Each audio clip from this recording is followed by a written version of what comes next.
Hey folks, welcome back to the Husker Big Red YouTube channel. I'm Chris Peterson of Husker Big Red. Joining me as always is my co-host Danny Jaillet of thegreatcornholio.org. We are a couple of days away here from Purdue and Nebraska. We're going to offer some keys and predictions on this upcoming matchup. But Danny, how are you feeling today about the Huskers a couple of days away from another huge matchup in the Big Ten West? Nervous. I'm feeling a little nervous. I think it's going to be a good game. I think it's going to be a close game. I don't agree with the spread, like I said earlier this week, but I'm excited. I think the fact that we're getting night games and people are excited. There's just a different feel in the air, and I really like this winning stuff. Yeah, it's been nice. It feels a little bit like the days of old being a Nebraska fan, not losing every week. I mean, we've already won more Big Ten games than we won all last season. We were 1-8 in the conference last year, and legitimately, even though it is still just the fourth game, this is like the first time Nebraska's actually been mentioned as like a Big Ten West, division leader or contender, in a few years outside of the preseason talk, which always fell apart quickly. So it does have a different feel to it. There's a lot of positive momentum surrounding Mickey Joseph, and hopefully, the Huskers can keep that moving forward. But it is going to be tough against a 4-2 Purdue team. As you said, they're about a 13.5-point favorite. They do have two losses on the season, but they're both the top 20 programs, Penn State and Syracuse. Syracuse was on the road, so Purdue hasn't lost to any poor teams or anything. Aiden O'Connell is one of the best quarterbacks in the Big Ten. So, I mean, when you look at this Purdue team, what do you think are some of the key things Nebraska is going to have to do to, pull this upset on Saturday night? Pass rush. Don't let Aiden O'Connell get too comfortable in the pocket. Purdue doesn't really have a standout receiver, but they have Aiden O'Connell, and he can spread the ball around and he can make plays. And I think his statistics. It's interesting because Casey Thompson's statistics: 1,497 yards, 9 touchdowns, 6 interceptions. Aiden O'Connell, 1,559 yards, 10 touchdowns, and 4 interceptions. So there's a lot of similarities just in terms of statistical measures, in my opinion, between Thompson and O'Connell. Without looking at Purdue's offensive line, I'm going to confidently say that O'Connell has a better one. And so, I think pass rush is going to be a huge key to this game, getting pressure on O'Connell. Getting pressure, starting the run game is what I meant to say. Starting the run game early and often. I think it's going to be a game where Nebraska is going to want to keep the defense off the field as much as possible. And so utilizing the run game will help that. And not only utilizing the run game, but also sticking to the run game. If Anthony Grant gets, say, 2 carries and 2 yards on the first 2 plays of the game, not abandoning the run game completely, because Mark Whipple tends to abandon the run game a little bit if it doesn't work immediately. So I'm hoping to see more consistent play offensively. And then I guess my biggest key is I just hope the line holds up. The offense is only as good as the offensive line. And, we've talked about the offensive line ad nauseum, about their struggles and about how they're not performing up to their, standards, quite frankly. And the offensive line needs to be better. There's no excuse for it. They can't let Casey Thompson keep getting hit, because I don't care. You can have Tom Brady back there, but if he doesn't have a good offensive line, he's not going to be able to do anything. So the offensive line, they really need to come to play. Quite frankly, in my opinion, their play has been inexcusable, and it just needs to be better, or else, it's going to get a quarterback hurt, unfortunately. And, the fact that Casey Thompson's been able to hold firm and take these hits and still have good games is impressive in of itself. So I think just to kind of sum it all up, the line play, getting the running game going early, and then getting a pass rush is my 3 keys to this game. Yeah, that's interesting because those are basically, I did a key 3 keys post yesterday at huskerbigred.com, and I basically had the same keys. One was the offensive line has to play better, and Ethan Piper, met with the media this week. He kind of, bit the bullet and he said that they knew they needed to play better, and they were going to. And I feel like we know this group's not going to be super successful, but I feel like there's got to be a way to get these guys to play better than they did last week. I mean, the pass rush Rusters just dominated them. I mean, Turner Corcoran should not be giving up 10 pressures like that a game. I mean, that should not happen. So, Mickey kind of addressed that too in terms of, different protection things that they can do, different play calling. I think, like you said, a consistent running game. I think a key thing for Nebraska in this game is, Casey Thompson throwing the ball. I'd love to see him throw less than 30 times because that would mean a lot of rushing attempts. That would mean the clock is running. And I think this is one of those games where Nebraska needs to slow the tempo down. So we'll see if Mark Whipple can do that. But the pass rush is also going to be huge because, with a really good quarterback, I think Aiden O'Connell is the best quarterback Nebraska has played this year. If you're not getting pressure, he's going to eat you absolutely alive. Purdue does have Charlie Jones. He's averaging about 100 yards a game, which has kind of come out of nowhere. He played for Iowa last year and, had like 300 yards. So he's really kind of taken off with Purdue. So, he's a guy I would watch. But they have a bunch of different weapons for sure. I think the pass rush is going to be really important. They rank 7th in the Big Ten in sacks allowed. They've given up basically, 10 sacks. So, just a few less than Nebraska. But, Garrett Nelson, 2.5 sacks in the last 2 games. O'Shawn Mathis, Caleb Tanner, those guys have started to deliver. Ty Robinson, too, Colton Feast. So, if they can keep doing that, and I think a big key for that too is slowing down the running game. I think you saw the last 2 weeks, even though Rutgers, did run the ball better, they got over 100 yards, but a lot of times Nebraska had them in long down and distance, and Indiana too, and I think that helped a lot. And then Anthony Grant has to have a more productive game. Not that last week was his fault. He had 47 yards and 45 of them were after contact. So basically, the offensive line blocked for 2 yards, and the dude got 47. So it was like a jailbreak. Yeah, so if they can block for like 50 and he can get somewhere in the 80 range, like I don't think he's going to get 100, but as a team with Gabe Urban hopefully coming back, I do think Nebraska needs to get somewhere over 100 yards rushing, or they're probably not going to win this game. So those are kind of my 3 keys: pass rush, run the football, and shoot, I forgot what the other one was. Oh yeah, offensive line. Don't get Casey Thompson killed. Let's just say the offensive line is easily forgettable this year. And so, just one thing really quickly. Mickey Joseph talked to the media. Mark Whipple was seen in a cart pregame, and Mickey said, quote, "Whipple's fine. I mean, he's dealing with some things, but it's not getting in the way of him working. He showed up for the game.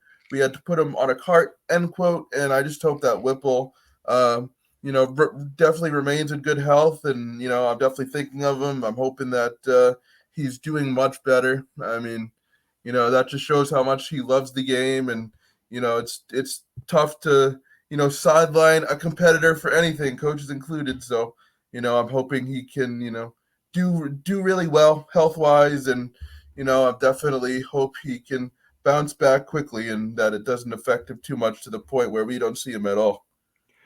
Yeah, I was thinking about that, and there's been a lot of rumors kind of going around. I'm sure you've seen them on Twitter that, he might not be able to finish the season and yada yada. I don't want to say anything about it. Hopefully everything is good and he's getting healthy. But I do think if, he had to miss some time, that would put Nebraska in a pretty big predicament. I don't know that there's anybody on the staff that's like a go-to, this is who he's going to call the plays. I mean, I don't know if we want Mickey calling the plays. I mean, I don't know who you would turn to in that situation.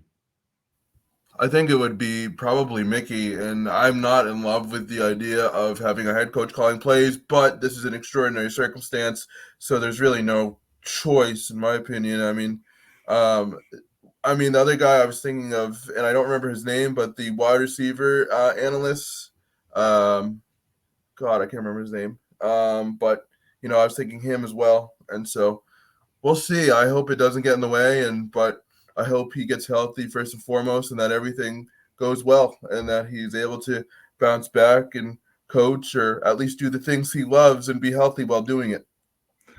Another, to bring up something else that Mickey said, he said, we're going to keep trying to play the best 5 guys on the offensive line, which, makes you wonder if there might be, some moving pieces. I mean, at some point, there's got to be something else to try. I think Ethan Piper has actually done a pretty solid job at left guard.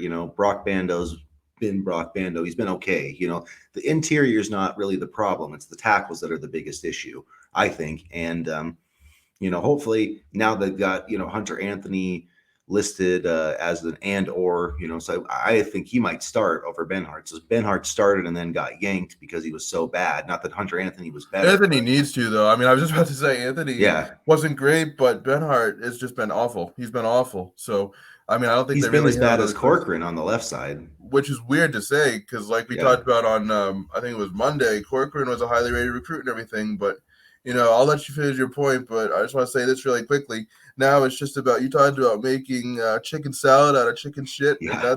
and that's what they're trying to do right here. Honestly, I don't envy trying to work the lines and seeing what combinations work, but now I think it's just about holding up and not letting the line completely fall apart, which I think it already is, but maybe getting some stability enough to not get Casey Thompson injured.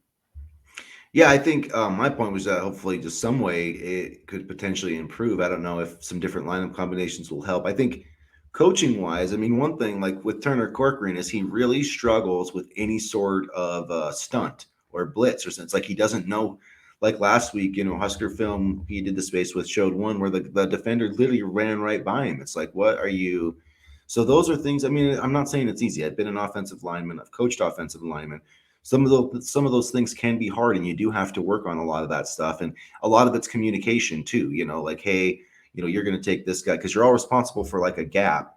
And so for whatever reason, Nebraska just seems to really be struggling with those types of stunts and things, especially Turner Corcoran. We saw that in the Oklahoma game as well. So that I think is something that they could figure out. But it's like, dude, just fire out of your stance and block somebody for Christ's sake, man. Don't just sit there. Have your head on a swivel and try to protect your quarterback a little bit.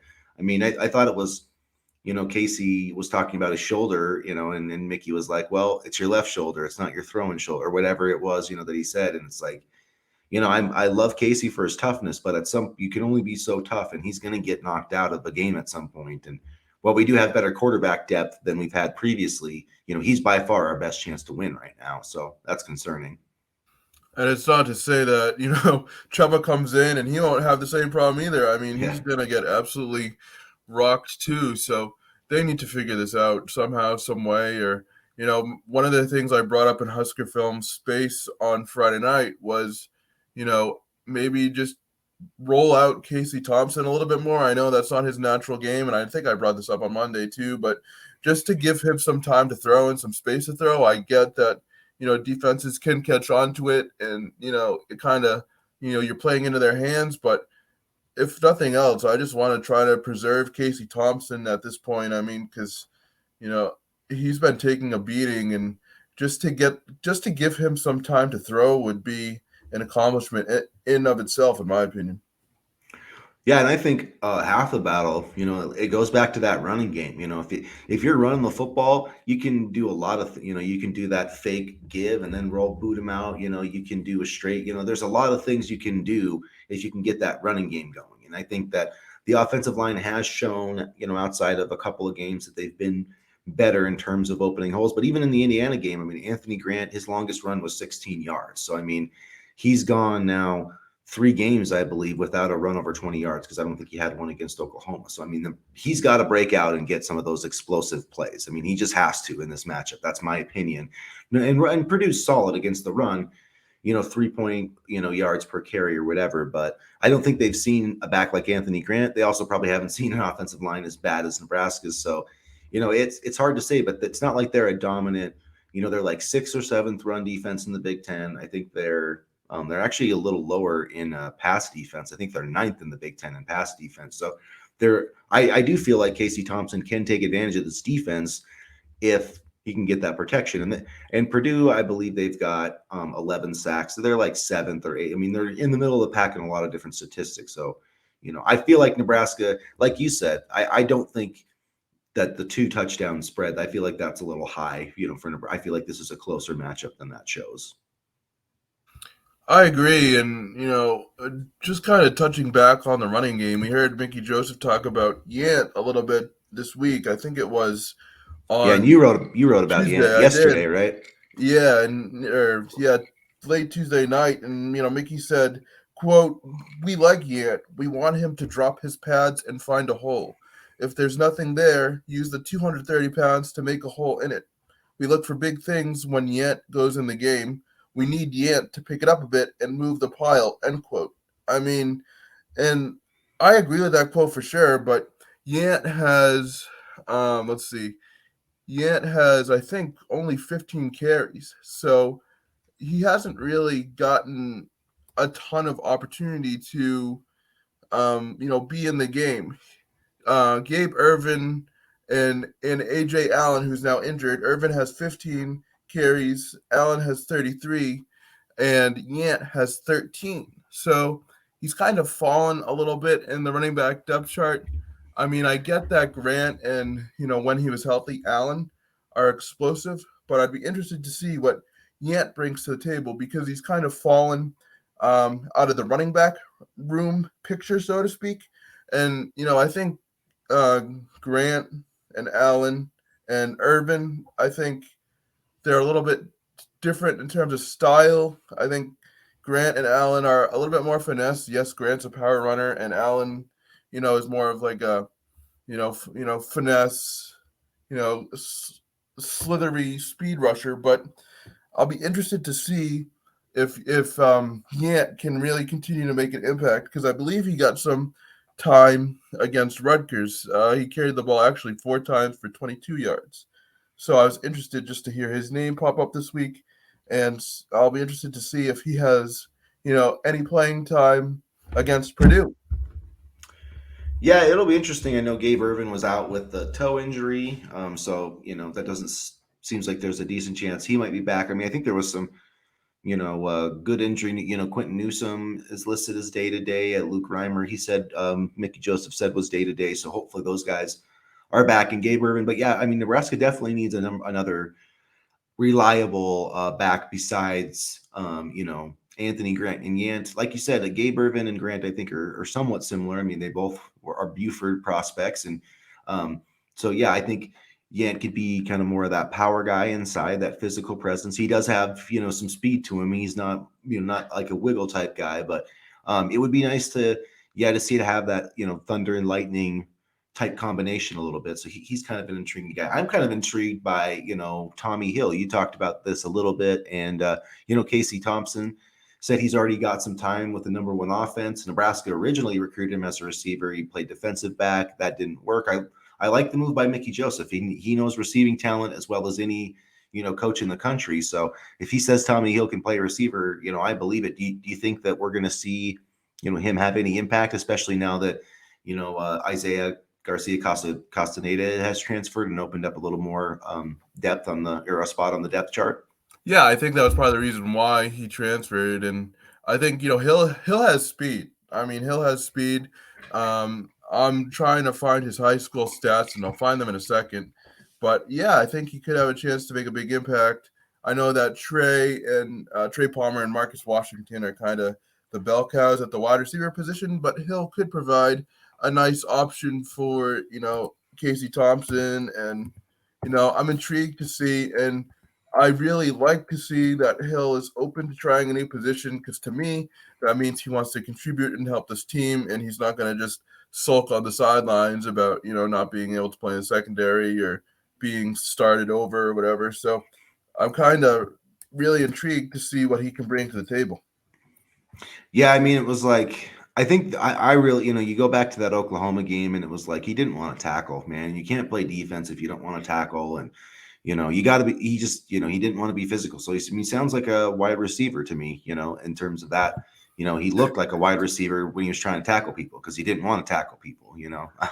Wide receivers don't like getting the jersey dirty, so. So I mean, he is playing on special teams, but he's got the speed, and so it'll be interesting to see there. Casey, like I said, Casey Thompson said some positive things about him, and he is a guy that's still pretty young, so he's going to be, if he sticks around here, he's going to be in the program.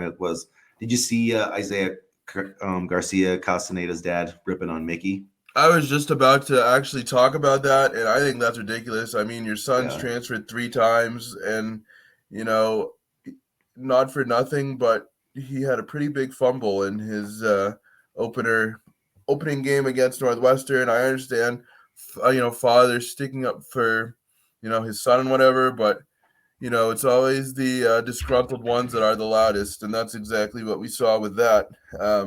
So And it was kind of weird that he was kind of phased out of the equation, but evidently, I mean, the offense is not struggling without him. So I don't know what that says about that, but Yeah, I mean, it is what it is, and he wanted to be.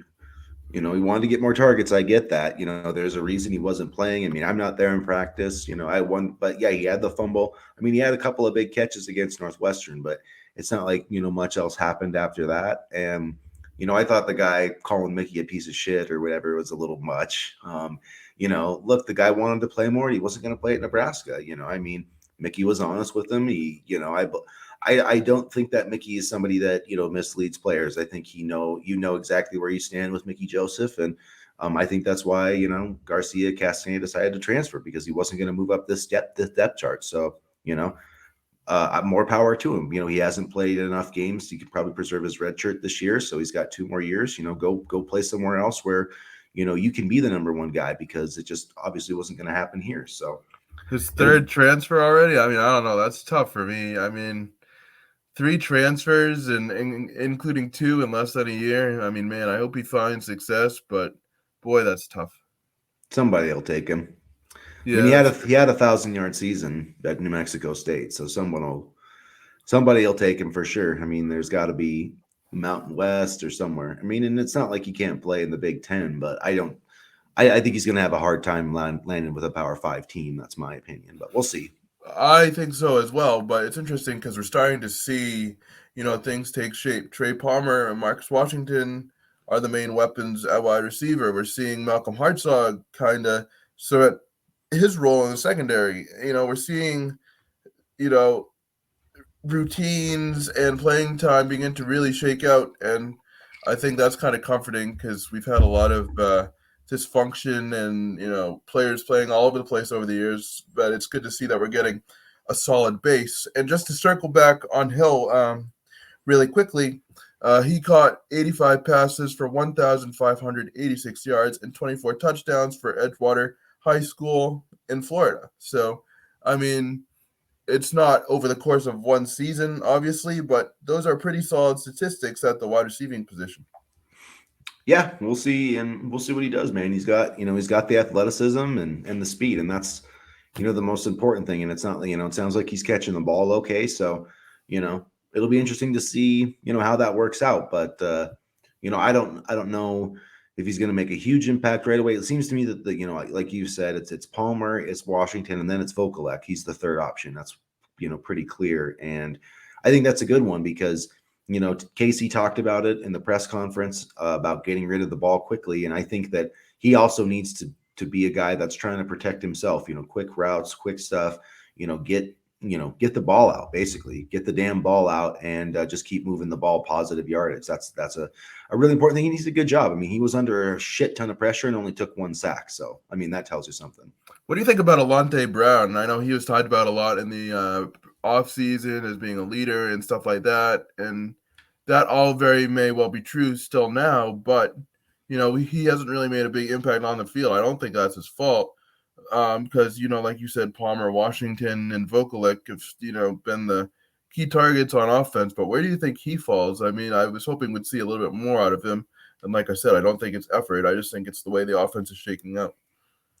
Yeah, he's been inconsistent. I think he's had troubles with drops. I mean, he has made some plays this year. He's looked good, but he's not consistent. It's the same thing with Omar Manning, who's battled injuries. Those 2 guys, they're both I think both former JUCO guys. I could be wrong on that, but I just think that Trey Palmer and Marcus Washington are better, and they have a better, like Casey knows Marcus Washington. He played with him at Texas. Trey is obviously, one of the best players on this team. So I just think it makes it hard too. Then when you've got Vokalek, it's kind of the third option. It makes it tough. There's just not a lot of, balls to go around really, because Trey's catching, 6-8 passes a game. But I think Alante's played okay. I like him to be out there. I feel like he's also battled some injuries too.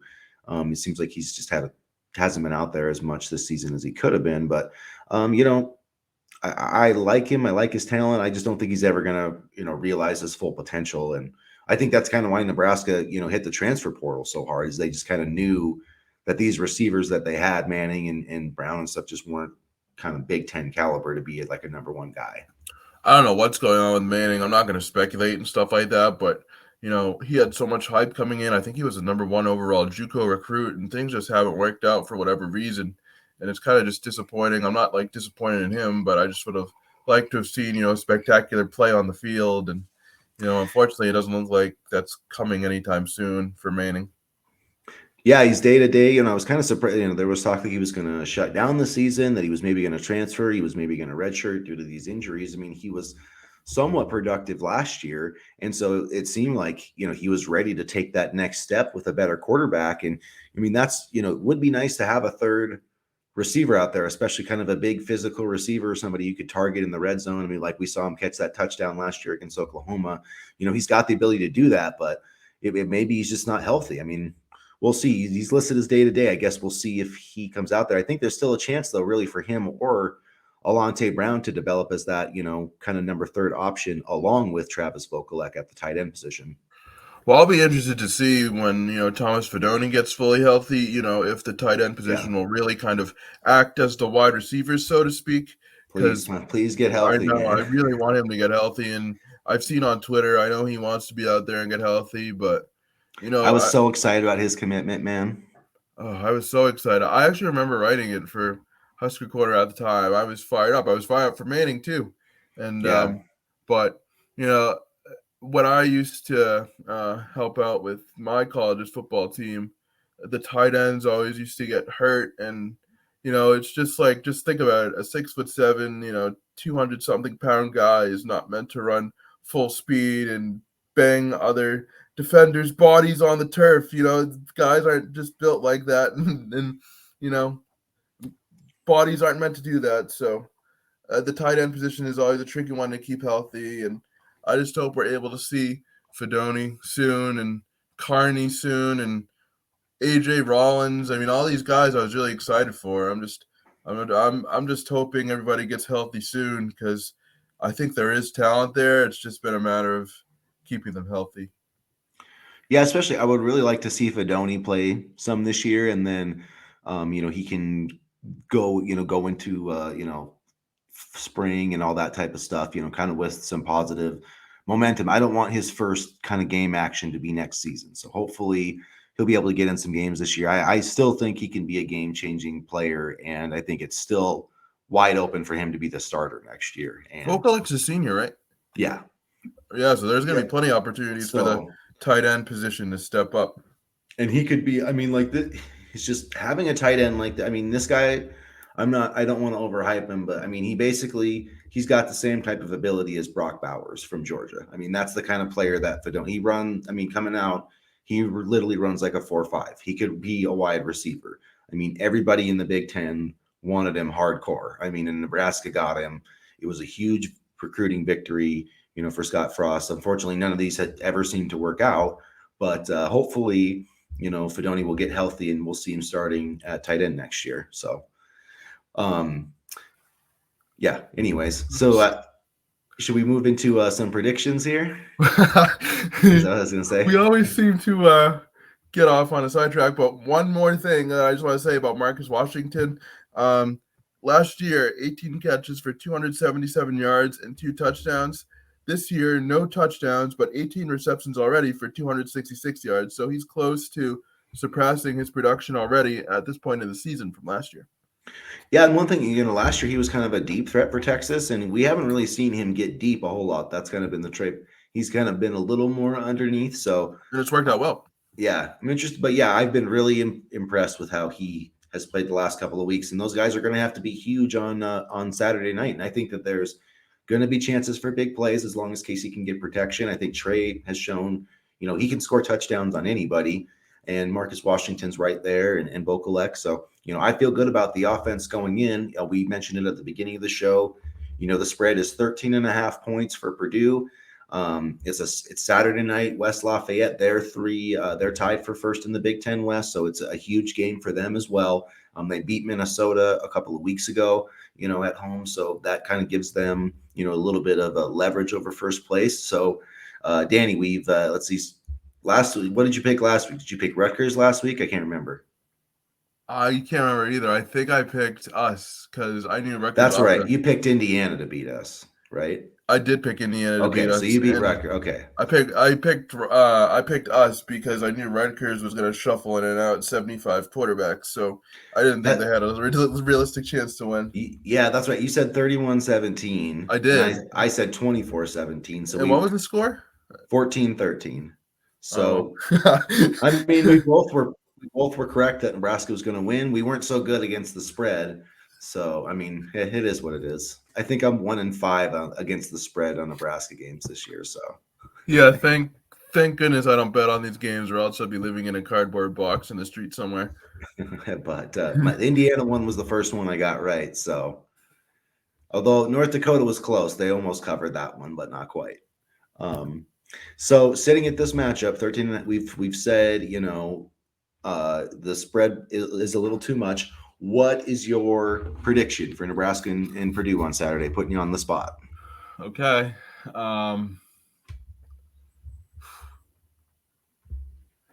Purdue 28, Nebraska 21. I don't have faith that the offense will be able to play all four quarters, whether it's due to the line or just play calling. But I mean, and I'm encouraged by our pass rush, but they're gonna need to be perfect against Aiden O'Connell, and I just don't see it. Yeah, I think it's a big ask for Nebraska for sure. If this game was in Lincoln, I might feel a little different about it. I do think Aiden O'Connell is, the best quarterback in the Big Ten that doesn't get talked about. Purdue's averaging 300 yards passing per game. Nebraska's got some injuries in the secondary. I do think that the pass rush is going to be better, but this offensive line at Purdue is also better. So I do think that Nebraska is going to cover the spread. But yeah, I think it's going to be, I'm going to say 31-24 Purdue. So I'll say it's going to be a little bit closer. I hope we're But wrong. I hope we're wrong. did we predict? No, not the same score. You predict 20-21. I almost went 31-21, but I just feel like it's good. This is going to be one of those games where like Nebraska is kind of hanging around. I could see Purdue getting up by like 10 or 14 and Nebraska coming back, making it kind of a single possession game. And then I could see Purdue getting the ball with like a couple, and Nebraska just like not getting able to stop them to get the ball back or, you know what I mean? Something like, I think it is going to be a close fourth quarter game. I think Nebraska is going to have a chance in the fourth quarter. I just don't think the offensive line, like you said, is good enough. And I think Aiden O'Connell is just, it's hard for me to see Nebraska holding him to, less than 300 yards passing at the end of the day. Purdue always seems to have like really good quarterbacks. I remember the Plummer kid, Jack Plummer, from a couple of years ago. He performed well against us. We got Aiden O'Connell. I mean, they always seem to come ready to play, and they always seem to have skill guys. Thank goodness we're not seeing Rondale Moore or David Bell anymore. But, I think it's going to be a tough one. I think it's going to be a fun one. Yeah, it's definitely going to be a fun one for sure. So leading up, to this game on Saturday, guys, make sure you're checking out our content at HuskerBigRed.com and thegreatcornholio.org. We're going to have a lot of great pregame content. We'll let you know we may be able to do a stream on Saturday, but at the very least, we're going to have a post-game stream on Saturday. So make sure that you check it out. We'll have our instant reactions to Nebraska and Purdue. And maybe a space. Maybe we'll do a space. I don't know. Because yeah. I went I went into space last week, like I said earlier, and there were a lot of you guys, a lot of you listeners and stuff in there talking about the game, and that was really fun. So we don't know. We just love interacting with all you guys and hearing your thoughts, good or bad. And I know Chris takes the brunt of your bad thoughts, but I promise he's a good guy and a very passionate fan. So ease up on him. And yeah, so we're still looking at different avenues to get content out, and we're working on some more kind of streams and stuff. But just the beginning, man. We're gonna have a lot of Husker content. We're gonna start talking some hoops soon. I know, big time media day yesterday. Yeah, I can tell you, I'm drinking the Kool-Aid. I like this Husker team a little bit more. Just the more I've looked at the roster, and I'm worried a little bit about point guard and some things, but I think they've got some pieces. I don't know if they're gonna, do anything this year, but I think they're gonna be better than last year. I'll say that. They have some veteran experience, and I don't really want to get into it too much because then we could talk another 30 minutes about basketball, but we'll do that separately. But yeah, I am optimistic. I could see double-digit wins this year. Let's hope I'm right. NIT, baby. NIT, that's the goal. I wouldn't mind that. I wouldn't mind that at all. Get to some kind of postseason basketball, yeah. But I don't want to see the same thing we saw in football with our head coach getting fired. So hopefully, Fred, please get it figured out because you were supposed to save this program. So I think you're on Sounds the familiar. right track, though. Yeah, it sounds familiar. Sounds familiar. But Mickey Joseph maybe is going to be the guy who saves this program. We'll see on Saturday. I think I tell you, if the boys have a good showing on Saturday, and if they win, I think honestly already I think Mickey Joseph should be in the head coaching conversation because just the culture he instilled and the fact that the players seem to rally and the recruiting. I'm taking a long look at Mickey Joseph if I'm Trev Alberts, and honestly, and I know we say this a lot, but it's truly remarkable how well Bill Bush has done with his defense in only a matter of weeks. Yeah, it has. I mean, they definitely, flipped the switch. They fixed a lot of the problems. And if they can keep it up, even if they don't win this Purdue game, I think just as long as you win one of these next two and go into November, with a chance at a bowl game, I've said, this is what I've been saying. I think if this team gets to a bowl game, I think Trev's going to let him go.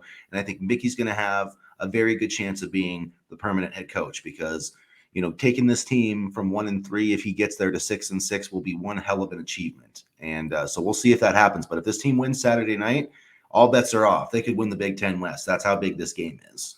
And Mickey Joseph also has good coaching connections. So not to throw Donovan Raiola under the bus, but I'd love to see a new offensive line coach come in and, maybe, I don't know.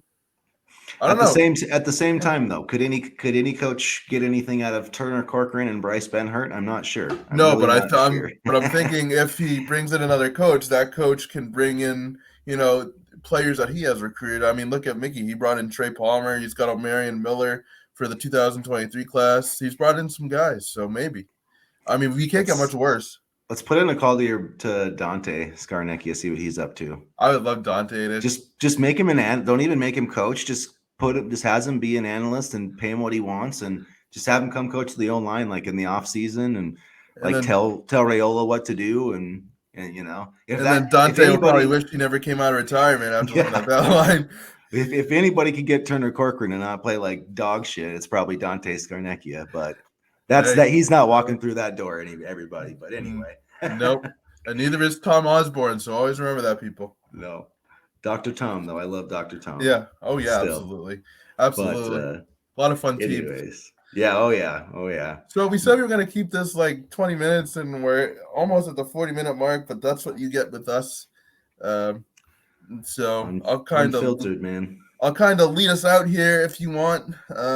Make sure to follow all our stuff. Husker Big Red, The Great Cornholio. We try to put out as much content as possible. You always get real opinions from us, and we always have a lot of fun doing these things and interacting with you guys. So I think that's going to wrap up the stream for today. We'll let you guys know about Saturday and what we plan to do for Husker Big Red and the Great Cornholio. I'm Danny Jaillet alongside Chris Peterson, and we will see you guys soon. Go Big Red. Go Big Red.